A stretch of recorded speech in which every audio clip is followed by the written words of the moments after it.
നമ്മുടെ Devil's kitchen show കാണുന്നവരിൽ എത്ര പേര് സൊസൈറ്റി വില്ലയിൽ താമസിക്കുന്നവരാണെന്ന് എനിക്ക് അറിയില്ല. സൊസൈറ്റി വില്ല എന്നത് പലർക്കും അറിയില്ല. അതിനെ സൊസൈറ്റി എന്ന് വിളിക്കും. ഒരു കേഡറ്റ് കമ്മ്യൂണിറ്റി വില്ല, പുറത്ത് സെക്യൂരിറ്റിയും എല്ലാം ഉണ്ടാകും. വളരെ സുരക്ഷിതമായൊരു ഏരിയ ആയിരിക്കും. ഇതെല്ലാ നഗരങ്ങളിലും ഉണ്ടാകും. ഈ നഗരത്തിൽ മാത്രമല്ല, ആ നഗരത്തിൽ മാത്രം ഉണ്ടാകുമെന്നുമല്ല, എല്ലാ നഗരങ്ങളിലും ഉണ്ടാകും. അങ്ങനെ ഒരു സൊസൈറ്റിയിൽ താമസിക്കുന്ന നിങ്ങൾ ഈ സ്റ്റോറി കണ്ടിട്ടുണ്ടെങ്കിൽ നിങ്ങൾക്ക് വളരെ ഭയാനകമായും തോന്നും. അതേസമയം ഇതിനുശേഷം നിങ്ങൾക്കൊരു ഭയവും വരാം. അതിനാൽ ഈ കഥ തുടരണമോ വേണ്ടയോ എന്നത് നിങ്ങളുടെ തന്നെ തീരുമാനിക്കണം. അത് നിങ്ങളുടെ ഇഷ്ടം. അതിനാലാണ് ഞാൻ മുമ്പേ പറഞ്ഞത്. കാരണം ഡോക്ടർ സംബന്ധിച്ച കഥകളും IT സംബന്ധിച്ച കഥകളും വരുമ്പോൾ ഞാൻ പറഞ്ഞതിന് ശേഷം പലരും ഇൻസ്റ്റഗ്രാമിൽ വന്ന് എന്നോട് പറയുന്നു, അണ്ണാ ഞാൻ നിങ്ങളുടെ കഥ കണ്ടു, ഞാൻ IT ഫീൽഡിലാണ്, ഞാൻ ഡോക്ടറാണ്, ഇത് കാണുന്നതിന് മുമ്പ് എനിക്ക് ഒന്നും തോന്നിയില്ല, പക്ഷേ ഇത് കണ്ടതിന് ശേഷം എനിക്ക് എൻ്റെ കമ്പനിയിലേക്ക് പോകാൻ പോലും ഭയമുണ്ട്, എൻ്റെ ഹോസ്പിറ്റലിലേക്ക് പോകാൻ പോലും ഭയമുണ്ടെന്ന് പറഞ്ഞ് ഡോക്ടർമാർ തന്നെ ഇൻസ്റ്റാഗ്രാമിൽ എന്നോട് മെസ്സേജ് അയച്ചിട്ടുണ്ട്. അതിനാലാണ് ഇത്തരത്തിലുള്ള കഥകൾ വരുമ്പോൾ ഞാൻ തുടക്കത്തിൽ തന്നെ പറയുന്നത്, ഇതിന് ശേഷം നിങ്ങളുടെ സ്വന്തം ഉത്തരവാദിത്തത്തിൽ കാണൂ. നിങ്ങൾക്കും അതേ അനുഭവം ഉണ്ടാകാം. നിങ്ങൾ ആ സമൂഹത്തിനുള്ളിലാണെങ്കിൽ കഥകളിൽ വരുന്ന കാര്യങ്ങൾ രാത്രി 12 മണിക്ക് നിങ്ങൾ ആ സ്റ്റോറി കണ്ടു കഴിഞ്ഞാൽ നിങ്ങളുടെ വീട്ടിന് പുറത്ത് ഇത്തരത്തിലുള്ള നായ്ക്കൾ മുഴങ്ങിക്കൊണ്ട് ഒരുവിധം കത്തിക്കൊണ്ടിരിക്കുന്നു എന്നുണ്ടെങ്കിൽ നിങ്ങൾക്ക് പോലും അറിയാതെ ഒരു ഭയം വരും. ഇന്ന് നമ്മൾ കാണാൻ പോകുന്നത് ഒരു സൊസൈറ്റിയിൽ, അതായത് ഒരു ഗേറ്റഡ് കമ്മ്യൂണിറ്റി വില്ലയിൽ നടന്ന യഥാർത്ഥ സംഭവമാണ് കോയമ്പത്തൂരിൽ. കഥയിലേക്ക് പോകുന്നതിന് മുമ്പ് ചാനൽ സബ്സ്ക്രൈബ് ചെയ്യാത്തവർ സബ്സ്ക്രൈബ് ചെയ്യൂ, പക്കത്തിലുള്ള വെളുത്ത ബട്ടൺ അമർത്തിക്കോ. വരൂ കഥയിലേക്ക് പോകാം. Welcome to our show tables kitchen.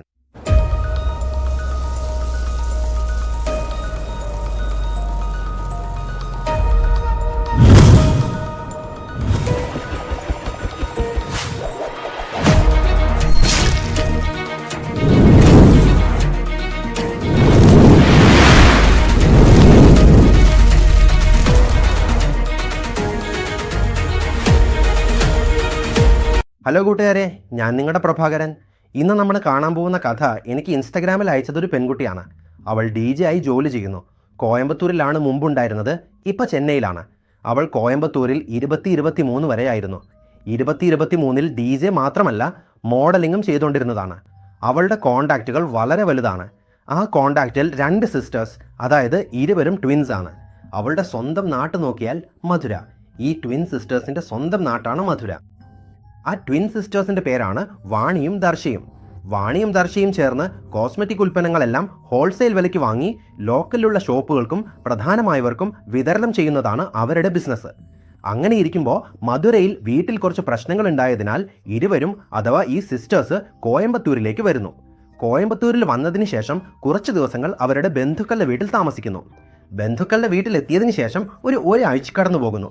പതിവ് പോലെ ബന്ധുക്കളുടെ വീട്ടിൽ പോയാൽ അവർ അവിടെ എങ്ങനെ പെരുമാറുമെന്ന് നമുക്കറിയാം. ഈ കഥ എനിക്ക് അയച്ചതല്ലേ. ആ DJ പെൺകുട്ടികളിൽ വാണിയും ദർശയും അല്പം ആശയക്കുഴപ്പത്തിലായിരിക്കുന്നു.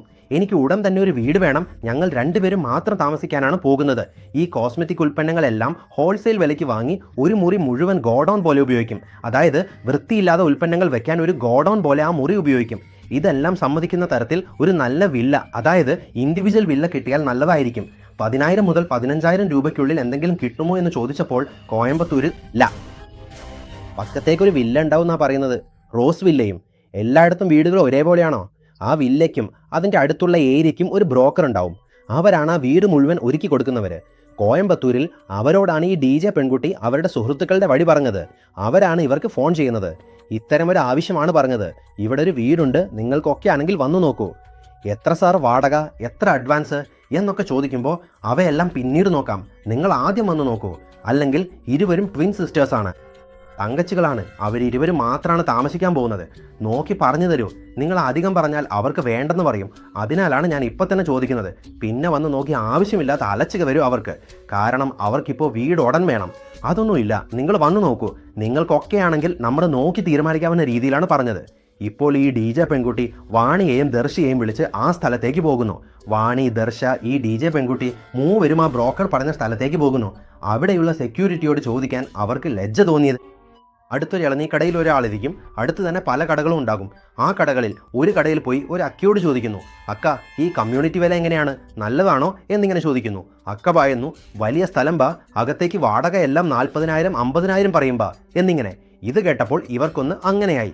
എന്താ, ഞങ്ങൾ ചോദിച്ചത് 15,000 മുതൽ 18,000 രൂപയ്ക്കുള്ളിലാണ്, നീ എന്താ 40,000 രൂപയിലേക്ക് കൊണ്ടുവന്നത്? ഇതിന് പുറമെ മെയിൻ്റനൻസ് ചാർജ് വേറെ ചോദിക്കും എന്നിങ്ങനെ പറഞ്ഞ് അവിടെ നിന്ന് പോകാൻ തുടങ്ങുന്നു. പോകുമ്പോൾ ആ ബ്രോക്കറിന് വിളിക്കുന്നു. എന്താ അമ്മ, സെറ്റിങ്സിൽ ഞാൻ അകത്താണ് നിൽക്കുന്നു പറഞ്ഞ് അവൻ വിളിക്കുന്നു. ഇവരും ശരി, ഇത്ര ദൂരം വന്നിരിക്കുന്നു, പോയൊന്ന് കണമയെന്ന് കണ്ടു, ഞങ്ങൾക്ക് ഇഷ്ടമില്ലെങ്കിൽ പറഞ്ഞ് തിരിച്ചു വരാം എന്നിങ്ങനെ പറഞ്ഞ് അകത്ത് പോകുന്നു. പക്ഷെ അകത്ത് പോയി കണ്ടതിന് ശേഷം ഇങ്ങനെയൊരു വില്ല ആരും വേണ്ടെന്ന് പറയാൻ കഴിയില്ലായിരുന്നു. അത്രയും ഗ്രാൻഡായും മുഴുവൻ ഫർണിഷ് ചെയ്തതായും ഉണ്ടായിരുന്നു. ഇത് കണ്ടത് മാത്രം ഈ 2 പെൺകുട്ടികൾക്കും ഇഷ്ടപ്പെട്ടു. എങ്കിലും ഇവിടെ 40,000 50,000 രൂപയാണെന്ന് പറയുമെന്ന് അവർക്ക് തന്നെ അറിയാം. ഇപ്പോൾ ആ ബ്രോക്കറോട് എത്ര വാടകയാണെന്ന് ചോദിക്കാൻ മുമ്പേ, അതാണ് ഇവർ പോയി ചോദിക്കാൻ മുമ്പേ അവൻ ഇവരോട് ചോദിക്കുന്നു, എന്താ നിങ്ങളിൽ ഇരുവരും എത്ര വാടക നൽകാൻ കഴിയും? അതനുസരിച്ച് ഞാൻ ഓണറോട് സംസാരിക്കുമെന്ന്. അപ്പോൾ ഇവർ എപ്പോഴും ഇത് നടക്കാൻ പോകുന്നില്ലെന്ന് നേരെ പറഞ്ഞ് 18,000 രൂപ വാടകയ്ക്കാണ് നോക്കുന്നത്, 40,000 രൂപ അഡ്വാൻസ് നൽകാം എന്നിങ്ങനെയാണ് പറഞ്ഞത്. ശരി, ഓക്കെ, ഞാൻ ഓണറോട് സംസാരിച്ച് നിങ്ങളെ വിളിക്കുമെന്ന് പറഞ്ഞ് അവൻ അവരെ അയച്ചു വിടുന്നു. ഇവർക്ക് നന്നായി അറിയാം ഓണറൊക്കെ സമ്മതിക്കില്ലെന്ന്. അവൻ മുഖത്തൊന്നും കാണിക്കാതെയൊക്കെ സ്മൂത്തായി സംസാരിച്ച് അയച്ചു വിട്ടു എന്നതിൽ ഇവർ അടുത്ത വീട് കാണാൻ ഇവർ തുടങ്ങിക്കഴിഞ്ഞു. അടുത്ത വീട് കാണാൻ തുടങ്ങിയപ്പോൾ അതിലൊരു വീടൊക്കെ ഒക്കെ എന്ന് തീരുമാനിക്കാൻ പോകുമ്പോൾ ഇവർക്കൊരു ഫോൺ കോളാണ് ബ്രോക്കറിൽ നിന്ന് വരുന്നത്. മാ, ഞാൻ ഓണറോട് സംസാരിച്ചിരിക്കുന്നു, ഓണറൊക്കെ സമ്മതിച്ചു, ഓണർ ഇവിടെ ഇല്ല, വിദേശത്താണ്, ഈ വില്ല എൻ്റെ നിയന്ത്രണത്തിലാണിപ്പോൾ എന്നാണ് ബ്രോക്കർ പറയുന്നത്. ഇങ്ങനെ 2 പെൺകുട്ടികളാണ് താമസിക്കാൻ പോകുന്നത്. അകക്കയും തങ്കച്ചിയും തന്നെയാണ്. എല്ലാം പറഞ്ഞു തന്നെ ഞാൻ ചോദിച്ചിരിക്കുന്നു, അവനൊക്കെ സമ്മതിച്ചു. ഇവർക്ക് ഒരു തരത്തിൽ ആശ്വാസവും സന്തോഷവും, പക്ഷെ ഒരുപാട് സംശയവും. ഇതെന്താ, ചോദിച്ചതൊന്നും കൊടുത്തു തന്നല്ലോ എന്നൊരു സംശയം. ഒരു വേള ഇവർ 15,000 രൂപയ്ക്ക് ചോദിച്ചിരുന്നെങ്കിൽ അവൻ അതിനും സമ്മതിച്ചേനെ എന്നൊരു സാധ്യതയും തോന്നുന്നു. ഇപ്പോൾ ഇതൊക്കെ ചിന്തിക്കാതെ മറ്റൊരു വീട് ഇവർ കണ്ടു എന്ന് ഞാൻ പറഞ്ഞില്ലേ, അത് 2nd ഫ്ലോറിലാണ്, ലിഫ്റ്റില്ല. അത് പോട്ടെ, അവിടെ താമസിക്കുന്നവരും എല്ലാം കുടുംബങ്ങളാണ്, എല്ലാവരും ഒരു രീതിയിലാണ്. ഇവരാ വീട് കാണാൻ പോയപ്പോൾ അവരെ ഒരു തരത്തിൽ നോക്കുന്നു. നിങ്ങൾ ഒറ്റയ്ക്ക് താമസിക്കാനാണോ വരുന്നത്, എങ്ങനെ കല്യാണം ആയില്ലേ എന്നിങ്ങനെയുള്ള ചോദ്യങ്ങൾ ചോദിക്കാൻ തുടങ്ങി. ഇവർക്ക് ഇതാണ് ശരിയെന്ന് തോന്നി. ഈ വില്ല് വിട്ട് പോവേണ്ടത് എന്തിന്? ഒരുപാട് സാധ്യതകൾ നമ്മുടെ ഭാഗ്യത്തിൽ തന്നെ ഉണ്ടായിരിക്കാം അല്ലേ? അവളുടെ ഭാഗ്യം വന്നതുകൊണ്ട് ഈ വീട് വിട്ട് പോകേണ്ടതെന്തെന്ന് പറഞ്ഞ് അകയും തങ്ങച്ചും ചേർന്ന് തീരുമാനിച്ചു. 40,000 രൂപ അഡ്വാൻസും കൊടുത്തു. ഒരേ ദിവസത്തിൽ തന്നെ ആ വീട്ടിലേക്ക് ഷിഫ്റ്റ് ചെയ്തു. കാരണം ഇവർക്ക് അത്രയധികം സാധനങ്ങളില്ല, ഇനി മാത്രമാണ് വാങ്ങാൻ പോകുന്നത്. അതിനാൽ ഒരേ ദിവസത്തിൽ ആ വീട്ടിലേക്ക് മാറി. ഈ വീട്ടിലെത്തിയതിന് ശേഷം വാണിയും ദർശിയും ഈ DJ പെൺകുട്ടിയുടെ വീട്ടിൽ പോകാറുണ്ട്. പലപ്പോഴും അവിടെ തന്നെയാണ് ഇരിക്കാറുള്ളത്. മിക്കവാറും ഈ പെൺകുട്ടികൾക്ക് രാത്രി സമയത്താണ് ജോലി. അതായത് 7 മണിക്ക് ആരംഭിച്ച് 12 മണിക്ക് ജോലി തീരും. 12 മണിക്ക് ശേഷം 3 മണി വരെ ചില്ല് ചെയ്യാറുണ്ട്. സന്തോഷത്തോടെ പുറത്ത് കറങ്ങി നടക്കാറുണ്ട്. തിങ്കളാഴ്ച ഭക്ഷണം കഴിച്ച് ഈ DJ പെൺകുട്ടി ഉണ്ടല്ലോ, അവള് മോഡലിംഗ് ചെയ്യുമെന്ന് പറഞ്ഞതല്ലേ, അവളോടൊപ്പം അവൾ മോഡൽ ചെയ്യുന്ന സ്ഥലത്തേക്ക് പോകാറുണ്ട്. അവിടെ എക്സ്പ്ലോർ ചെയ്ത് കുറച്ച് സന്തോഷത്തോടെയും ഫണ്ണായും സമയം ചെലവഴിച്ചിരിക്കുന്നു. അങ്ങനെ ഇരിക്കുന്ന സാഹചര്യത്തിൽ ഈ വീട്ടിലെത്തിയതിന് ശേഷം 13 ദിവസം കഴിഞ്ഞ് രാത്രി കൃത്യമായി 12 മണി 10 മിനിറ്റ് ആയപ്പോൾ ദർശയും വാണിയും എപ്പോഴുമുള്ള പോലെ അവരുടെ കോസ്മെറ്റിക് ഉൽപ്പന്നങ്ങളെല്ലാം പാക്ക് ചെയ്തിരിക്കുകയായിരുന്നു. പാക്ക് ചെയ്യുമ്പോൾ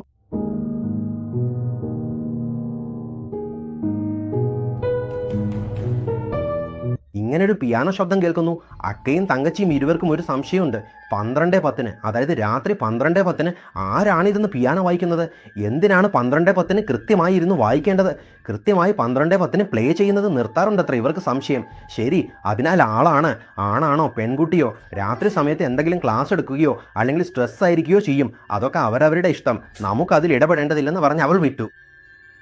അടുത്ത 3 ദിവസം തുടർച്ചയായി 12:10 തുടങ്ങി 12:10 ഒരു പിയാനോ ശബ്ദം കേൾക്കും.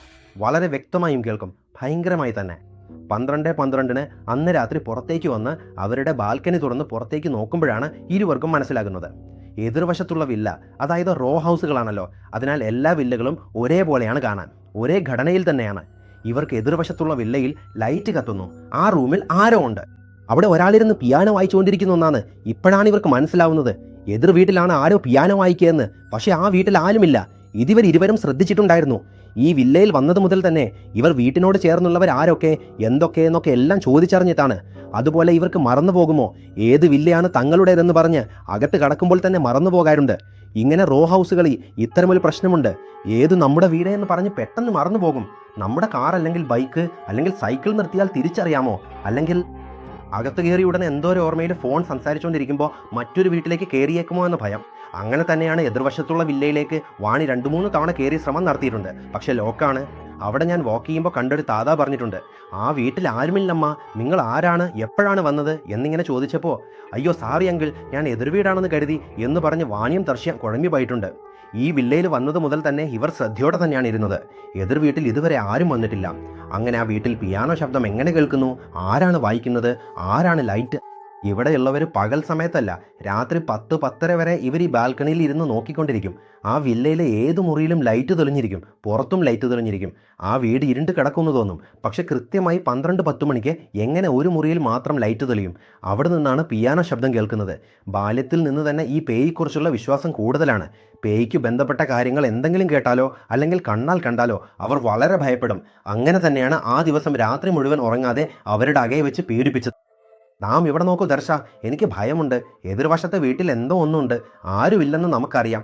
നാളെ തന്നെ ആരെങ്കിലും ചോദിക്കാമെന്ന് പറയുമ്പോൾ ദർശ ശപിക്കുന്നു. അവർക്ക് ഈ പേയ്ക്കൊന്നും വിശ്വാസമില്ല.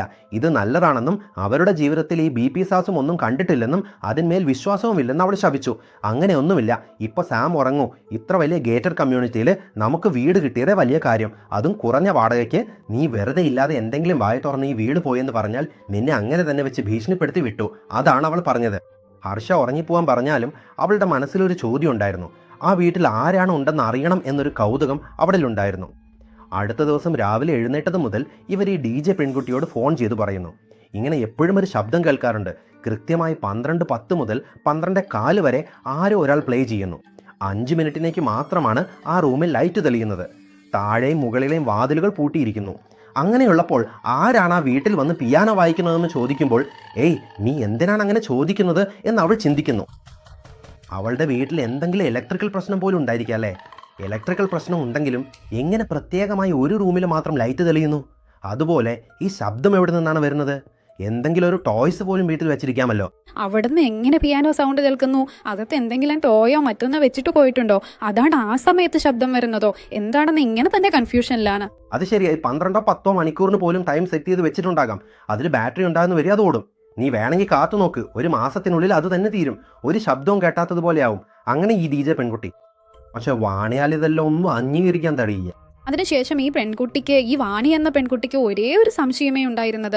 വളരെ വീട്ടുപോലെയാണ്, മറ്റുള്ള ഇടങ്ങളിലെല്ലാം പോയി നോക്കിയാൽ അവിടെ എല്ലാവരും വളരെ ചെലവേറിയ വാടകയ്ക്ക് തന്നിരിക്കുന്നു. പിന്നെ വളരെ ലക്ഷൂറിയസ് ആയിട്ടാണ് അവിടെയുള്ളത്. കാറും ഡി പോലുള്ളവയും എല്ലാം ഉണ്ട്. നമ്മൾക്ക് മാത്രം എന്തിനാണ് ഇങ്ങനെ? എന്തോ സംശയകരമെന്ന് തോന്നി ഇങ്ങനെ അവൾ ചർച്ച ചെയ്യുകയായിരുന്നു. എതിർവശത്തുള്ള ആ വില്ലയിൽ ഇതുവരെ ആരും വരാതിരിക്കാൻ എന്തോ ഒരു കാരണം ഉണ്ടാകണം. ഇതിൽ എന്തോ ഒരു രഹസ്യം ഉണ്ടെന്ന കാര്യത്തിൽ മാത്രം അവർ ശക്തമായ വിശ്വാസത്തിലായിരുന്നു. ഒരു ദിവസം രാവിലെ ഒരു അമ്മയാരോ പൂക്കൾ കൊണ്ടൊന്ന് വിൽക്കാറുണ്ടായിരുന്നു.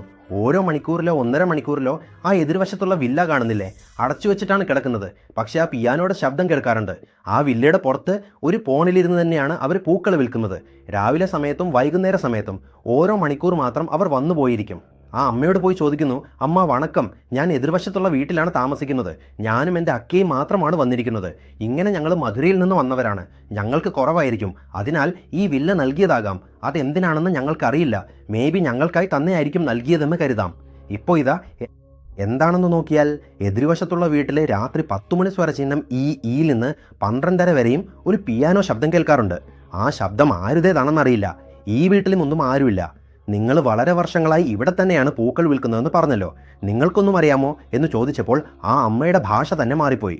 ചിരിച്ച മുഖത്തോടെയാണ് ഞങ്ങളോട് സംസാരിച്ചിരുന്നത്. ഈ പൂക്കാരി അമ്മയോട് ഈ കാര്യം ചോദിച്ചയുടൻ അവളുടെ മുഖമൊന്ന് മാറി വിയർപ്പടിച്ച്, എനിക്കൊന്നും അറിയില്ല, നിങ്ങൾ ആരുടെ വഴി വന്നിരിക്കുന്നു അവരോട് ചോദിക്കൂ, എനിക്കൊന്നും അറിയില്ല എന്നിങ്ങനെയാണ് ഒന്ന് ഉണങ്ങിയ പോലെ സംസാരിച്ചത്. അന്ന് രാത്രി അതങ്ങനെ ഈ പൂക്കാരി അമ്മയോട് പോയി ചോദിച്ചതാണ്. രാവിലെ 10 മണിക്ക് പോയി ഏകദേശം 11 മണി മുതൽ 11:30 വരെ അവർ ദർശയും അവരുടെ ജോലി നോക്കിക്കൊണ്ടിരിക്കുന്നു. റൂമിൽ ഇരുന്ന് തന്നെയാണ് നോക്കിക്കൊണ്ടിരിക്കുന്നത്. ലാപ്ടോപ്പിൽ വാണി ബെഡിൽ നന്നായി കിടന്നുറങ്ങിക്കൊണ്ടിരിക്കുന്നു. ഇപ്പോൾ നിങ്ങളുടെ ബെഡ്റൂമിൻ്റെ ക്രമീകരണം എങ്ങനെയാണെന്ന് നോക്കിയാൽ കാറ്റ് വരും പോലെ വയ്ക്കൂ. എതിർവശത്ത് ഈ ജോലി ചെയ്യാനുള്ള സ്ഥലമുണ്ടോ? ആ സ്ഥലത്തിരുന്ന് ജോലി ചെയ്തുകൊണ്ടിരുന്നുവെങ്കിൽ പിന്നീട് പിന്നോട്ട് നോക്കാൻ കഴിയില്ല, തിരിഞ്ഞ് മാത്രമേ നോക്കാൻ കഴിയൂ. വാണിക്ക് അപ്രതീക്ഷിതമായി അവളുടെ അടുത്ത് ഏതോ ഒരു പെറ്റ് സ്മെല്ല് വന്നിരിക്കുന്നു. ഈ മരിച്ചുപോയവരിൽ നിന്നൊരു പ്രത്യേക ഗന്ധം വരും, കണ്ടിട്ടുണ്ടോ? മരിച്ചുപോയവരുടെ വീട്ടിലേക്ക് പോയാൽ മേ ബി ഈ ഉതുപത്തി മുതലായവ വെച്ച് അതിനെ മറയ്ക്കാൻ ശ്രമിക്കാറുണ്ടെന്ന് കരുതൂ. സാധാരണയായി മരിച്ച ശരീരത്തിൽ നിന്ന് ഒരു ഘട്ടത്തിന് ശേഷം സ്മെല്ല് വരാൻ തുടങ്ങും. അതിനുശേഷം ആ സ്മെല്ല് സഹിക്കാനാവില്ല. പല സിനിമകളിലും കണ്ടിട്ടുണ്ടാവും, കർച്ചീഫ് വെച്ച് അങ്ങനെ മൂക്ക് മൂടും. ഈ പുണങ്ങളെല്ലാം തുറന്നെടുക്കുമ്പോൾ ആ രീതിയിൽ കുടൽ തിരിച്ചു വരും പോലെ ഒരു പേട് സ്മെല്ല് വരുന്നു. എത്രത്തോളം ആ സ്മെല്ല് ശക്തമാന്നാൽ ഇവരെ ആഴമായ ഉറക്കത്തിലിരിക്കുമ്പോൾ ആ സ്മെല്ല് വന്ന് ഒരു തരത്തിൽ ഡിസ്റ്റർബ് ചെയ്ത് അവരെ ഉണർത്തിയിരിക്കുന്നു. കണ്ണു തുറന്ന് നോക്കുമ്പോൾ ഒരു രൂപം, ഒരു പെൺകുട്ടിയുടെ രൂപം പോലെ, കത്തിപോയ ശരീരം മുഴുവൻ രക്തം പോലെ കാണുന്നു. കണ്ണുകൾ മുഴുവൻ ഒരു തരത്തിൽ വിചിത്രമായി മാറിയിരിക്കുന്നു. കാണുമ്പോൾ അത്യന്തം ഭീകരമായൊരു രൂപം. പക്ഷേ അത് പെൺകുട്ടിയുടേതാണെന്ന് നോക്കിയാൽ തന്നെ മനസ്സിലാവും. തലമുടി മുഴുവൻ നീട്ടി വെച്ചിരിക്കുന്നു. ഇരുന്ന് വലിയ ശ്വാസം വിട്ടുകൊണ്ട് ഇവരെ തന്നെ നോക്കിയിരിക്കുന്നു. ഇങ്ങനെ ഇരുന്ന് 2 കാലുകളും മടക്കി പിടിച്ച് ഇവരെ നോക്കുന്ന പോലെ തന്നെ ഇരുന്ന് നിൽക്കുന്നു. എണീറ്റപ്പോൾ ആരോ ഓടി വന്ന് എന്താന്ന് തിരക്കി. ആരോ നോക്കുന്നുണ്ടെന്ന് പറഞ്ഞു. പക്ഷെ ആരുമില്ല, ഞാൻ മാത്രം. സ്വപ്നം കണ്ടതാവാം, മിണ്ടാതിരിക്കുമെന്ന് പറഞ്ഞ് അവള് പോയി. ദർശ ആ രൂപം കണ്ടില്ല. പക്ഷേ വാണി പറയുന്നു, ഇങ്ങനെ സംഭവിച്ചതെല്ലാം ആരോ ഒരു പെൺകുട്ടി എൻ്റെ മുന്നിലിരുന്നാൽ എനിക്കെന്തോ ഭയമുണ്ട്, ആ വീട്ടിലെന്തോ അമാനുഷികം സംഭവിച്ചിരിക്കുന്നു എന്ന്. ആ വീട്ടിനെ അന്വേഷിച്ച് ഇന്നാണ് ഞാൻ പോയത്. നിന്റെ സംസാരവും ഈ DJ പെൺകുട്ടിയുടെ പേരും കേൾക്കാതെ ഞാൻ നേരെ പാട്ടിയമ്മാവനോട് പോയി അവരോട് ചോദിച്ചു, പുറത്തേക്ക് വരുമോ എന്ന്. പൂക്കാരി പാട്ടിയമ്മാവനോട് ഈ വീട്ടിനെ കുറിച്ച് അന്വേഷിച്ചു. അപ്പോഴേ തന്നെ എനിക്ക് ഒരു തരത്തിലുള്ള നെഗറ്റീവ് ഫീൽ ഉണ്ടായി. ഇവർ പോയി പാട്ടിയമ്മാവനോട് ഈ കാര്യത്തെക്കുറിച്ച് ചോദിച്ചുകൊണ്ടിരിക്കുമ്പോൾ ആ വീട്ടിനുള്ളിൽ നിന്ന് കൃത്യമായി ആ ലൈറ്റ് തെളിയുമെന്ന് പറഞ്ഞില്ലേ, ഒരു മുറിയിൽ നിന്ന്, ആ മുറിയിൽ നിന്ന് ആരോ ഒരാൾ ഇവരെ നോക്കി നിൽക്കുന്ന പോലെ ഒരു അനുഭവം ഈ പെൺകുട്ടിക്ക് അങ്ങനെ തോന്നിയിട്ടുണ്ട്. തിരിഞ്ഞു നോക്കിയപ്പോൾ അവിടെ ആരുമില്ല. അന്നേ രാത്രി ഒരു പെൺകുട്ടിയുടെ ആത്മാവിനെ ഈ പെൺകുട്ടി അവരുടെ കിടക്കയിൽ കണ്ടിട്ടുണ്ട്. ഇത്രയും സമയവും മുറിയിൽ ആരും ഇല്ലെന്നല്ല, അവരുടെ അകെ അവിടെ ഉണ്ടായിരുന്നു. ഇതൊന്നും ദർശ, നമ്മൾ ഇതെല്ലാം നിന്റെ കൽപ്പനകളാണ്. മേ ബി ആ അമ്മ ആ വീട്ടിന് മുന്നിലിരുന്ന് വ്യാപാരം നോക്കുന്നു. നീ പാട്ടിയമ്മാവനോട് ആരെങ്കിലും ഉണ്ടോ അമാനുഷികമായി ശബ്ദം കേൾക്കുന്നു എന്നൊക്കെ പറഞ്ഞാൽ അതിലും ആ പാട്ടിയമ്മാവൻ ഭയപ്പെട്ടിരിക്കാം. ഇപ്പോൾ നീ അതേ ഒരു മായയിൽ തന്നെ കഴിയുന്ന കാരണത്താൽ അതാണിപ്പോൾ നിനക്ക് അത് നിന്റെ കണ്ണു മുന്നിൽ ദൃശ്യമായും തോന്നിയിരിക്കുന്നത്. നീ ശാന്തമായിരിക്കൂ. 2 ദിവസം ആശുപത്രിയിലേക്ക് പോകാം. ആ DJ പെൺകുട്ടിയോട് പറഞ്ഞ് ഞാൻ നിന്നെ ആശുപത്രിയിലേക്ക് കൂട്ടിക്കൊണ്ടു പോകാൻ പറയാമെന്ന് പറഞ്ഞ് കിടക്ക് വെച്ചിരിക്കുന്നു. പക്ഷെ വാണിക്ക് നന്നായി അറിയാം, വന്നതൊരു പെൺകുട്ടിയുടെ ആത്മാവാണ്. ഇത് കற்பനയല്ല, സത്യമാണ്. അന്നേ രാത്രി മുഴുവൻ വാണിക്ക് ഉറക്കം തന്നെ കിട്ടിയില്ല. കാരണം കൃത്യമായി 12:10 വീണ്ടും അവിടെ പ്ലേ ആകാൻ തുടങ്ങുന്നു. ഇപ്പോൾ ആ ശബ്ദം ഭയങ്കരമായി കേൾക്കാൻ തുടങ്ങുന്നു. എഴുന്നേറ്റ് നോക്കുന്നു. ഈ ദർശനം എന്തെങ്കിലും പറഞ്ഞേക്കുമോ എന്ന് കരുതി നിയന്ത്രിച്ചൊന്നും പറയാതെ കിടക്കുന്നു. രാത്രി മുഴുവൻ ഉറങ്ങാതിരുന്നത് കൊണ്ടാണോ എന്തോ നിങ്ങൾക്കറിയില്ല. അടുത്ത ദിവസം രാവിലെ വാണിക്ക് കഠിനമായ ജ്വരം വന്നിരിക്കുന്നു. വാണിക്ക് എഴുന്നേൽക്കാൻ പോലും കഴിഞ്ഞില്ല. ഇപ്പം ദർശ അവരെ ഈ DJ പെൺകുട്ടിയെ കൂട്ടിക്കൊണ്ട് ആശുപത്രിയിലേക്ക് കൊണ്ടുപോയി നേരെ ചർച്ചിലേക്ക് കൊണ്ടുപോയിരിക്കുന്നു. അവിടെ ഫാദർ ഇവർക്ക് വേണ്ടി പ്രാർത്ഥിച്ചു, അവിടെ നിന്ന് വിട്ടയച്ചു.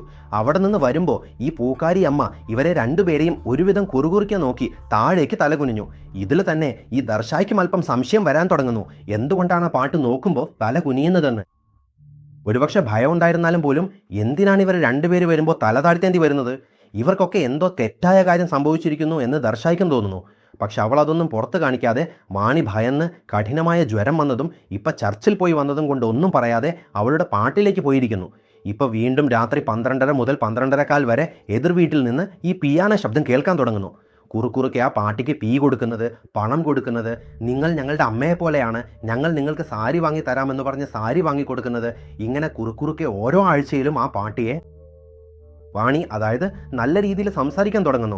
ഒരു ദിവസം ശനിയാഴ്ച, അതും രാവിലെ പോയി ആ പാട്ടിയുടെ ഏകദേശം 9-10 മണിയോടെ ഈ വീട്ടിൽ എന്താണ് സംഭവിച്ചത്, എന്തിനാണ് ആ ശബ്ദം കേൾക്കുന്നത് എന്ന് ചോദിക്കണമെന്ന് തീരുമാനിച്ച് വേഗത്തിൽ അവളെ കാണാൻ പോകുന്നു.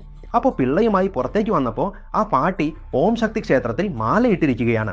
ആ അമ്മയോട് സമീപിച്ച് ചോദിക്കാൻ തുടങ്ങുന്നു, അമ്മ ദയവായി പറയൂ, ഞങ്ങളെ 2 പേരെയും നിങ്ങൾ നിങ്ങളുടെ മകളെ പോലെ കാണുന്നുവെന്ന് പറഞ്ഞല്ലോ. ഇപ്പോൾ ഞാൻ ചോദിക്കുന്നു, സത്യം പറയൂ. ഞാൻ ആരോടും പറയില്ല, നിങ്ങളുടെ മേൽ സത്യം. ഇത് ഞങ്ങൾക്കായി ചോദിക്കുന്നതാണ്. അവർക്ക് രാത്രി 10 മുതൽ 12:30 വരെ ഇങ്ങനെ ശബ്ദം കേൾക്കുന്നു. ഞങ്ങളുടെ വീട്ടിൽ പല അമാനുഷിക സംഭവങ്ങളും നടക്കാൻ തുടങ്ങി. എൻ്റെ കിടക്കയിൽ ഇങ്ങനെ ഒരു രൂപം വന്ന് ഇരുന്നു എന്ന് പറഞ്ഞത് മാത്രം. ആ അമ്മ ഭയന്ന മുഖം മുഴുവൻ വിയർപ്പോടെ പാപ്പാ ഇവിടെ വാ എന്ന് വിളിച്ച് അടുത്തിരുത്തി ചെവിയിൽ പറഞ്ഞിരിക്കുന്നു, നീ എൻ്റെ മകളെ പോലെ തന്നെയാണ് നിങ്ങൾ 2 പേരും. നീ പറഞ്ഞതുപോലെ ഈ വീട് എത്രയും വേഗം വിട്ടു പോകാൻ കഴിയുമെങ്കിൽ അത്രയും വേഗം ഒഴിഞ്ഞു പോയിക്കോ, ഇവിടെ തുടരരുത് എന്ന് ഇങ്ങനെയാണ് അവൻ പറഞ്ഞത്. അവ പാട്ട് പറഞ്ഞത് നിങ്ങൾ എത്രയും വേഗം ഇവിടുന്ന് മറ്റൊരു വീട് കണ്ട് മാറിയ അത്രയും നന്മ നിങ്ങൾക്കുണ്ടാവും. എന്താ അമ്മ, എന്തു സംഭവിച്ചു? ഈ വീട്ടിലെന്തെങ്കിലും പ്രശ്നമുണ്ടോയെന്ന് ചോദിച്ചപ്പോൾ അപ്പോൾ ആ പാട്ടി പറയാൻ തുടങ്ങി, വാണിയും ദർശിയും താമസിക്കുന്ന വില്ലയ്ക്ക് എതിർവശത്തുള്ള ബിൽഡിങ്ങിൽ നിന്നാണ് ഈ ശബ്ദം കേൾക്കുന്നത്, പിയാനോ വായിക്കുന്ന ശബ്ദം. ഈ വില്ലയിൽ 2 വർഷം മുമ്പ് മൈത്രി എന്നൊരു പെൺകുട്ടി താമസിച്ചിരുന്നു. ആ പെൺകുട്ടിക്ക് അമ്മയോ അച്ഛനോ ഇല്ല, പാട്ടി മാത്രമാണ് അവളുടെ കുടുംബത്തിൽ. അവർ കുറച്ച് വെൽ സെറ്റിൽഡ് ഫാമിലി. ഈ പെൺകുട്ടി ഇവിടെ ഒറ്റയ്ക്കാണ് വാടകയ്ക്ക് താമസിച്ചിരുന്നത്. മൈത്രി ഒരു കേരളക്കാരനായ യുവാവിനെ സ്നേഹിച്ചിരുന്നു. ഇവർ ഒരുമിച്ച് ജീവൻ കൊടുത്ത് സ്നേഹിക്കാൻ തുടങ്ങുന്നു. ഈ വീട്ടിലെ ആൺകുട്ടി ഇടയ്ക്കിടെ വരികയും പോവുകയും ചെയ്യുന്നത് സാധാരണമായിരുന്നു. ഒരു ഘട്ടത്തിന് ശേഷം ആ ആൺകുട്ടി ഈ വീട്ടിലേക്കാണ് താമസിച്ചിരുന്നത്. അങ്ങനെയായപ്പോൾ മൈഥിലിയുടെ അടുത്ത സുഹൃത്തായ ഒരു പെൺകുട്ടിയും ഈ വീട്ടിൽ വരികയും പോവുകയും ചെയ്യുന്നത് പതിവായിരുന്നു. കാലക്രമേണ സംഭവിച്ചത് എന്തെന്നാൽ മൈഥിലിയുടെ പ്രണയനായ ഈ കേരള ആൺകുട്ടിയും മൈഥിലിയുടെ സുഹൃത്തായ ഈ പെൺകുട്ടിയും ഇരുവരും ഒരു തെറ്റായ ബന്ധത്തിലായിരുന്നു. അത് മൈഥിലിക്ക് അറിയില്ലായിരുന്നു.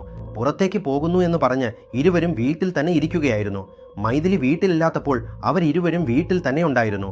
ഒരു ദിവസം രാവിലെ 8 മണിക്കും 8:30ക്കും ഇടയിൽ വാഷിംഗ് മെഷീനിൽ എല്ലാ വസ്ത്രങ്ങളും ഇവരുടെ വസ്ത്രങ്ങളെല്ലാം എടുത്തു നോക്കിയപ്പോൾ പണമൊക്കെ വെച്ചിരിക്കുകയല്ലേ.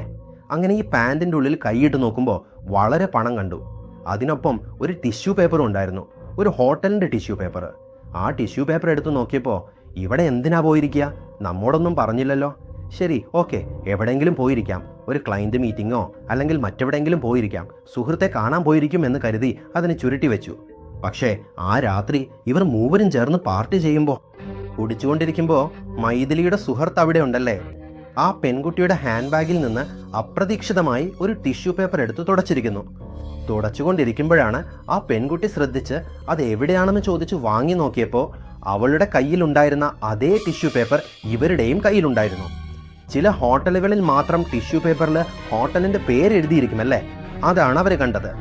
ഇപ്പോഴാണ് മൈഥിലിക്ക് ഒരു കാര്യം മനസ്സിലാകുന്നത്, ഇവർ രണ്ടുപേരും ലിവ് ഇൻ റിലേഷൻഷിപ്പിലാണ്, ഒരു തെറ്റായ ബന്ധത്തിലാണ് ഇരിക്കുന്നതെന്ന്.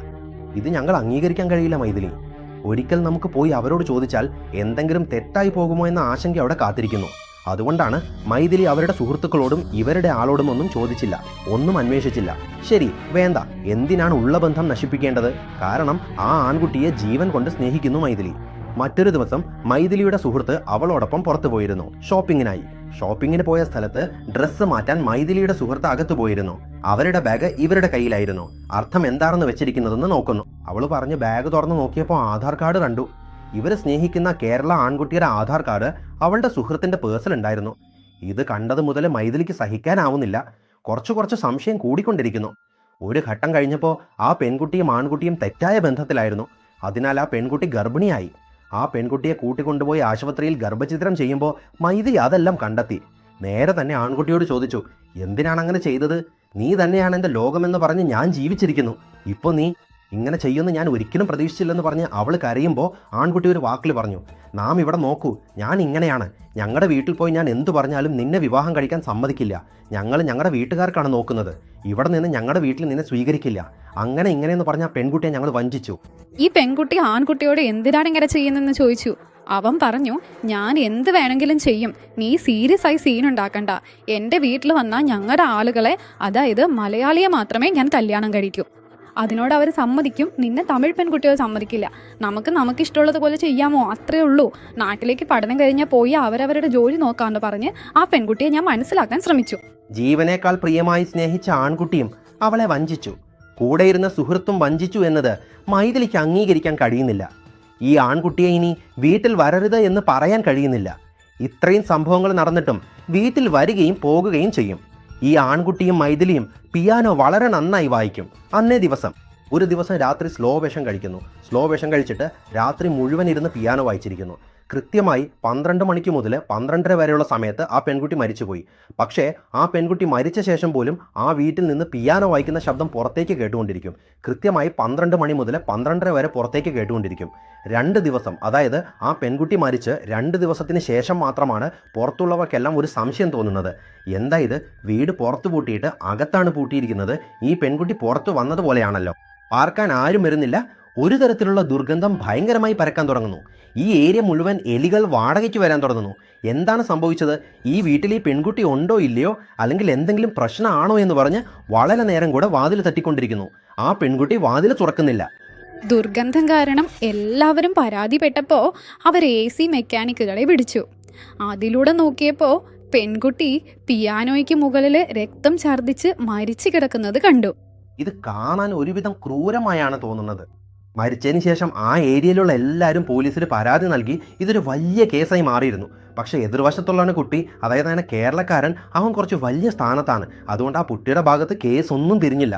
അതങ്ങനെ തന്നെ മൂടിമറച്ച് കളഞ്ഞു. വലിയ സ്വാധീനമുള്ളവരായതിനാൽ പണം നൽകി അവർ കേസൊതുക്കി. ആ പെൺകുട്ടിക്ക് അമ്മൂമ്മ മാത്രമേ ഉണ്ടായിരുന്നുള്ളൂ. പെൺകുട്ടി ആത്മഹത്യ ചെയ്തതാണെന്നും വിഷാദമില്ലായിരുന്നുവെന്നും അവർ കുടുംബത്തോടും മറ്റുള്ളവരോടും പറഞ്ഞു. ഇപ്പോ ഇവിടെ ഈ വീട്ടിന് എതിർവശത്ത് മറ്റൊരാൾ വാടകയ്ക്ക് താമസിക്കും വന്നിട്ടുണ്ട്. ഇപ്പോൾ വാണിയും ദർശയും ഈ വില്ലയിൽ താമസിക്കുന്നു അല്ലേ? ഈ വില്ലയുടെ ഉടമ ഇവിടെയില്ല. സത്യത്തിൽ അവൻ വിദേശത്താണ്. അതിനാൽ മറ്റൊരാൾക്ക് വാടകയ്ക്ക് കൊടുത്തിട്ടുണ്ട്. വാണിയും ദർശയും വരുന്നതിന് മുമ്പ് ആ വീട്ടിൽ മറ്റൊരാൾ വാടകയ്ക്ക് താമസിച്ചിരുന്നു അല്ലേ? അവർക്കും രാത്രി 12:30 ഈ ശബ്ദം കേൾക്കുമായിരുന്നു. ആ വീട്ടിൽ വാടകയ്ക്ക് താമസിച്ചിരുന്നവരിൽ ഒരാൾ ഒരു രാത്രി ഈ പിയാനോ ശബ്ദം കേൾക്കുമ്പോൾ നേരെ ബാൽക്കണിയിൽ വന്നിരുന്ന് പുകവലി ചെയ്യാൻ പോയിരുന്നു. പുറത്തേക്ക് വന്നിരിക്കുമ്പോൾ അപ്പോഴാണ് എതിർവശത്തുള്ള മുറിയിൽ ഒരാൾ നിലത്താരോ നടക്കുന്നത് പോലെയുള്ള ഒരു ആകൃതി കണ്ടതെന്ന് പറയുന്നു. ഈ വീട്ടിൽ ആരും ഇല്ലല്ലോ, പിന്നെ ആരാണപ്പം നടക്കുന്നത്? അതും പിയാനോ വായിച്ചുകൊണ്ടിരിക്കുകയാണോ എന്ന സംശയം അവനുണ്ടായി. അതിനുശേഷം അവൻ എഴുന്നേറ്റ് താഴേക്ക് നോക്കാൻ പോയപ്പോൾ അവൻ ബോധം നഷ്ടപ്പെട്ട് വീണ് കിടന്നുപോയി. ആ വീട്ടിന്റെ വാതിലിന് മുന്നിൽ ആളുകൾ കൂട്ടം ചേർന്നു അവനെ ആശുപത്രിയിൽ പ്രവേശിപ്പിച്ചു. അടുത്തൊരാഴ്ചയ്ക്കുള്ളിൽ ആ പയ്യനും ഈ വീട്ടിലേക്ക് വന്നില്ല. ആ പയ്യനെ അവരുടേത് സ്വന്തം ഗ്രാമത്തിലേക്ക് കൂട്ടിക്കൊണ്ടുപോയിരിക്കുന്നു. ഈ വീട്ടിൽ താമസിച്ചിരുന്ന അവരുടെ അക്കയും മാമനും ഇരുവരും ഒന്നും പറയാതെ ഈ വീട് ഒഴിഞ്ഞു പോയിരിക്കുന്നു. ഇപ്പോൾ വാണിക്ക് സംഭവിച്ച കാര്യങ്ങളെല്ലാം ഈ അമ്മ പറഞ്ഞുകൊണ്ടിരിക്കുമ്പോൾ വാണിക്ക് ഒരു തരത്തിലുള്ള കൈകാലുകൾ വിറയട് തുടങ്ങിയിരിക്കുന്നു. കാരണം ഈ അമ്മയോട് ചോദിക്കുന്നതിന് മുമ്പേ കഴിഞ്ഞ രാത്രി ഇപ്പോൾ ഈ അമ്മ പറഞ്ഞതുപോലെ വാണിയുടെ വീട്ടിൽ മുമ്പ് താമസിച്ചിരുന്ന ആ പയ്യൻ രാത്രി പോയി ആ വീട്ടിൽ നോക്കാൻ പോയപ്പോൾ ബോധം നഷ്ടപ്പെട്ട് വീണ് കിടന്നുവെന്ന്. അതുപോലെ തന്നെ വാണിയും കഴിഞ്ഞ രാത്രി, അതായത് നമ്മളോട് രാവിലെ വരുന്നു എന്ന് പറഞ്ഞാൽ 10 മണിക്ക് മുമ്പ് രാത്രി ദർശയ്ക്ക് അറിയാതെ ദർശ നല്ലപോലെ ഉറങ്ങിക്കഴിഞ്ഞു. ദർശയ്ക്ക് അറിയാതെ ഈ വീട്ടിൽ എന്താണ് നടക്കുന്നതെന്ന് നോക്കാൻ വന്നിരിക്കുന്നു. കതകിലുള്ള കൈപ്പിടിയിലൊരു ഹോൾ ഉണ്ടല്ലോ, അതിലൂടെ അകത്ത് ആരെങ്കിലും ഉണ്ടോ എന്ന് നോക്കാൻ ശ്രമിച്ചിരിക്കുന്നു. അവിടെ ആരുമില്ല. ഇപ്പോൾ സംശയത്തിൽ ഈ അമ്മയോടും പോയി അടുത്ത ദിവസം രാവിലെ ചോദിക്കുന്നു. ഈ അമ്മ പറഞ്ഞതുപോലെ അപ്പോൾ വാണിക്ക് എന്തെങ്കിലും സംഭവിക്കാനോ അല്ലെങ്കിൽ ദർശയ്ക്ക് എന്തെങ്കിലും സംഭവിക്കാനോ പോകുന്നുവെന്ന ഭയം അവർക്ക് തുടങ്ങുന്നു. ഇവർ ചോദിച്ചുകൊണ്ടിരിക്കുമ്പോൾ അതേസമയം അവിടെ ഇവർ അവരുടെ വസ്ത്രങ്ങളെല്ലാം കൈകൊണ്ട് തന്നെ കഴുകും. പാത്രത്തിലിരുന്ന് വാഷിംഗ് മെഷീൻ പോലെയൊന്നുമില്ല, കൈകൊണ്ട് തന്നെ കഴുകും. അങ്ങനെ കഴുകുമ്പോൾ വാണിയുടെ വസ്ത്രം മാത്രം എല്ലാം പീരീഡ് സമയമാണോ എന്ന് പോലെ കാണുന്നു. ഒരു വേള വാണിക്ക് പീരീഡ് സമയമാണോ ഇല്ലയോ എന്ന്. കാരണം അക്കയ്ക്ക് അറിയാം തങ്ങച്ചിക്ക് എപ്പോഴാണ് പീരീഡ് സമയം വരുന്നത് എന്നത് അവർക്കറിയാം അല്ലേ? അവർക്കിടയിൽ അവർക്കൊരു സംശയം.